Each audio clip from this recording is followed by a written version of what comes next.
Moi, j'en suis persuadée. D'expérience, hein, ce oui convaincu, oui, maintenant, je peux dire que la durée de la séparation, elle est liée au travail qui est mené à la fois par le chaser et le runner, parce qu'après, ça se fait conjointement à un moment donné.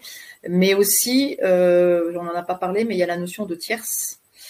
Et bien souvent, les runners ont une tierce, hein, c'est-à-dire un conjoint ou une maîtresse encore là, ou une tierce, ça peut être aussi un parent qui est très présent dans la vie du runner, ou une amie très présente aussi. Enfin voilà, quelqu'un qui empêche, qui ralentit le travail par sa présence, parce que le runner n'arrive pas à couper, parce qu'il doit couper. On peut pas rester avec une tierce et une flamme jumelle. Hein. Ça, c'est pas, pour moi, c'est pas ok en tous les cas. On ne peut pas jouer sur les deux tableaux.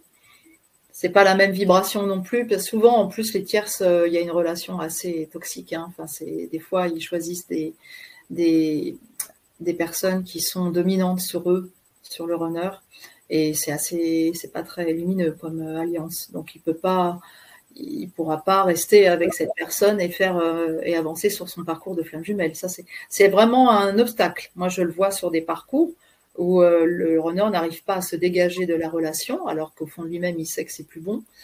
Et du coup, ça ralentit énormément le travail, même si le chaser continue sa guérison, il s'accroche, mais ça ralentit. Ouais.